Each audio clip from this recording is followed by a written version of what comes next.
A la luz de esa experiencia o esa experiencia de una justicia tardía, parcial, hace en cambio temer dificultades y obstáculos también en ese camino. ¿Qué puede decirnos esa experiencia en el Chile de hoy? Esas son las preguntas que quisiéramos entonces dejar planteadas a las intervenciones de nuestros invitados. Pero sí dijo que creía que la expectativa de tener que rendir cuentas judicialmente en el futuro por la experiencia de rendición de cuentas por crímenes de lesa humanidad cometidos durante la dictadura estaba actuando, inhibiendo o siendo algún límite en la actuación de las fuerzas de seguridad y de los carabineros y de los militares en el presente en las calles, ¿no? Ahí ya queda planteada como quizás la actualización más fuerte de este panel, que es qué efectos puede tener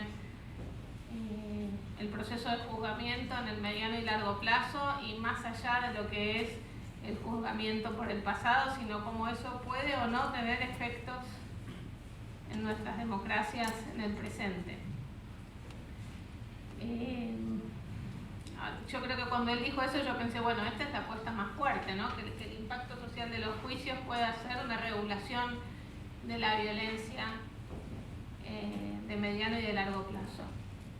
Creo que es una hipótesis, no es fácil de medir, no es fácil de afirmar, por supuesto es para mí además una hipótesis, una aspiración, ¿no? Que un proceso penal pudiera tener un efecto transformador de ese tipo.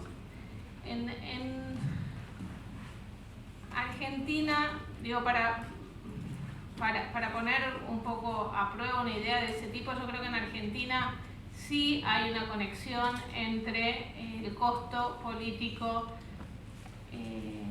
los costos de la dictadura, que la dictadura, el terrorismo de Estado ha quedado señalado como, bueno, aquello que nunca más debe volver a ocurrir, y eso se ha logrado asociar a lo largo del proceso no solo de justicia, pero de memoria, verdad y justicia y del trabajo de derechos humanos en democracia, con la represión de la protesta social. Existe en Argentina cierta paralelismo, cierto par conceptual entre dictadura y represión, y desmovilización y democracia, movilización, vuelta a las calles, ¿no? Pisar las calles nuevamente. Estos son sentidos muy presentes, creo, en las dos sociedades, ¿no? La asociación, la vinculación entre protesta social, manifestación pública como un valor muy fuerte de la democracia, y de ahí que la represión y la represión del voltaje que se ha vivido aquí pueda ser vinculado, así sea simbólicamente, bueno, con los contextos más represivos. Esta es como nada, la conexión con lo que se habló antes. Me invitaban para hablar de los procesos de justicia de lesa humanidad, pero inevitablemente todo ha quedado potenciado y actualizado, creo yo, en este sentido muy productivo. El título incluso creo yo que puede ser Impacto social de los procesos judiciales por violaciones de derechos humanos, interpretado en términos más amplios que lo que es el proceso de justicia por crímenes de lesa humanidad. Pensando en, bueno, cómo se hace justicia por las violaciones a los derechos humanos, por violaciones cometidas en dictadura, por violaciones a los derechos humanos cometidas en democracia. ¿Qué pasa con un juicio ahí? ¿Puede ofrecer un ámbito diferenciado, calificado, cuidado, de escucha para las víctimas? Todas víctimas, y la mayoría de las palabras que voy a usar las uso tentativamente, muchas precariamente, a falta de a veces un ajuste de lenguaje que todavía no logramos alcanzar, ¿no? Puede ofrecer una posibilidad de defensa, de reivindicación, puede ser una instancia de reivindicación, de aclaración, puede ser una instancia no solo de construcción de justicia, sino también una instancia de construcción de verdad. Ahí hay un potencial muy fuerte del proceso de justicia argentino, que es demostrar que un proceso de justicia es un proceso potente de construcción de verdad y no su contrario, como en algunos debates o en la comparación de algunos modelos se trata de establecer, que la justicia va en detrimento de la verdad y no al revés. Bueno, en la experiencia argentina es en los juicios donde hemos obtenido más verdad, más que en otras instancias. Entonces, para nosotros corren juntas y es importante valorarlos de esa manera, pero no necesariamente el juicio garantiza que sea una forma de construcción de verdad, sino que cuando una se pone a analizar este tipo de procesos, bueno, ahí hay que empezar a desagregar, ¿no? ¿Qué juicios? ¿Dónde? ¿En qué etapas de los juicios? ¿En qué partes del proceso? Y sobre todo el cómo de los procesos judiciales. Tanto digo los de lesa, los que nosotros llamamos los juicios de lesa, como otros juicios, por ejemplo, por violencia policial en el presente. Y por lo mismo, un poco como que quise rearmar muy inicialmente la presentación, un poco cómo vemos la experiencia de los juicios del pasado y qué podemos reflexionar respecto de lo que está pasando hoy día, que también fue un poco el llamado que nos hicieron los organizadores cuando se insistió en realizar el seminario. Y quiero decir que personalmente, como abogada y como abogada de derechos humanos, se me han generado muchas cuestiones, así como se discute mucho acerca como el estallido social, todos los temas constitucionales que revisaron mañana, las causas del estallido social. A mí me ha impactado mucho en realidad la violación de derechos humanos y la duda de por qué se produjeron o qué se podía hacer ¿qué se podía hacer para evitar que se produjeran nuevas violaciones a los derechos humanos como lo que estamos viendo hoy día? Porque efectivamente estamos en un escenario que nadie quería, que era, digamos, que hubiera nuevamente violaciones a los derechos humanos. Y en ese sentido, saber si es que realmente se aplicaron debidamente o si hay deudas respecto a las garantías de no repetición. El Estado chileno, la sociedad chilena había generado, genera, tras los informes de verdad, tras las leyes de reparación, un compromiso que era representado a través de este compromiso Nunca Más, y lamentablemente ese compromiso pareciera que en estas semanas ha sido vulnerado. Y por otra parte, también me ha tocado reflexionar y creo que va a ser un desafío ver un poco cómo logramos que las violaciones más graves de derechos humanos que están pasando en estos días no queden en la impunidad.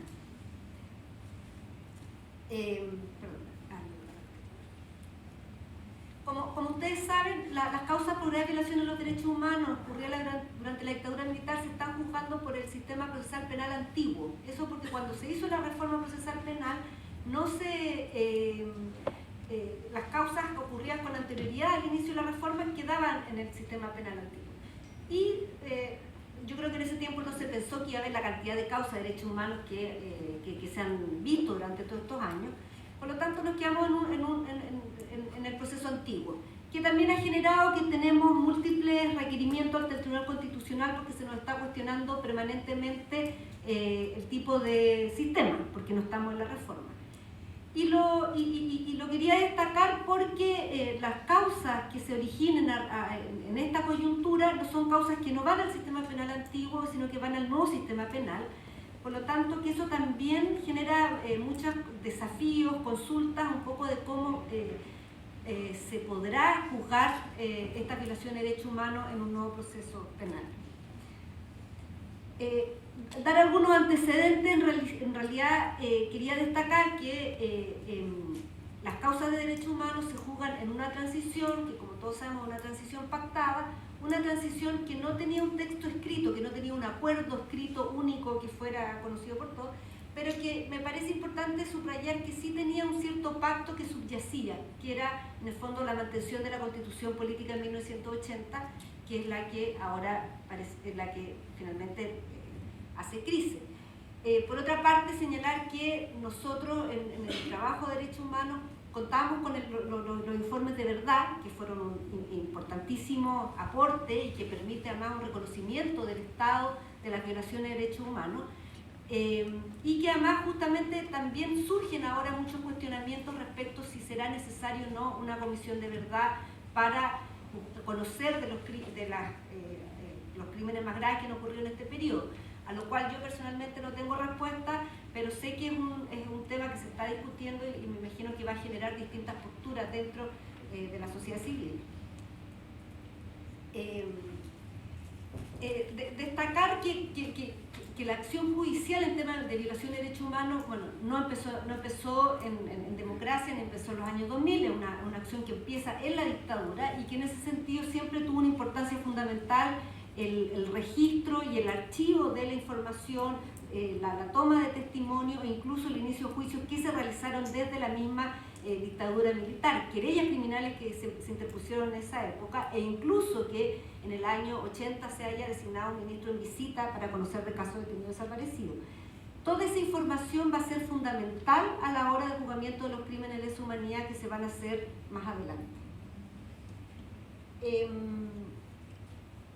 Entre los años 90 y 98 siempre son como años que se consideran poco conocidos en el sentido de que siempre pareciera que la justicia en Chile empezó cuando se detiene a Pinochet en Londres y la verdad es que hay mucha más acción judicial y acción de familiar y organización de derechos humanos que tiene que ver con la justicia mucho antes.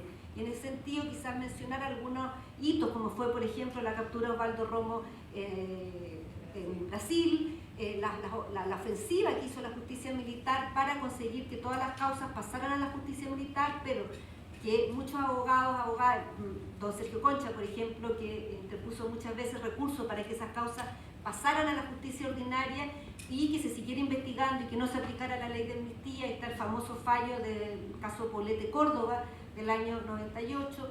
Hay unas primeras condenas como los casos de los profesionales comunistas asesinados o el caso Letelier, y de alguna otra manera paulatinamente se deja de aplicar la ley de amnistía.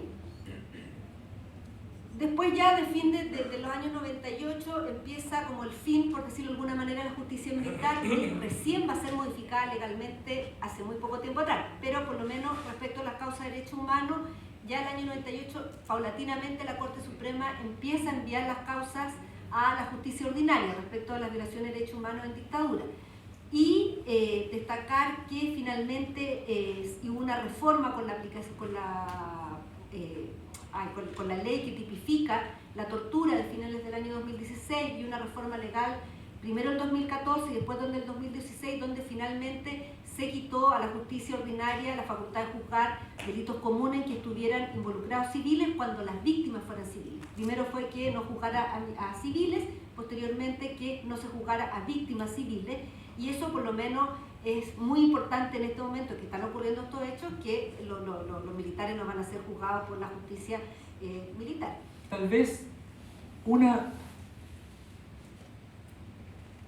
de los avances más sustanciales, más importantes que la sociedad chilena ha recibido de las agrupaciones de derechos humanos en esta lucha constante en la que se ha mantenido. Y es una lucha de convencimiento, esto es una cuestión muy difícil. No ha sido fácil llegar hasta donde hemos llegado, ha sido absolutamente difícil. Yo les doy un dato. 27 años de dictadura, año 2000, y no teníamos un solo procesado por desaparecido. Es un dato relevante, decir, bueno, ¿y qué pasó en 27 años anteriores? ¿Qué hicimos como país? ¿Qué hizo la justicia? ¿Por qué llegar a un resultado tan menguado? Por eso digo, cuando uno da algunas cifras o hace algunas conclusiones, hay que entender que esto ha sido una tarea muy sacrificada y muy dificultosa.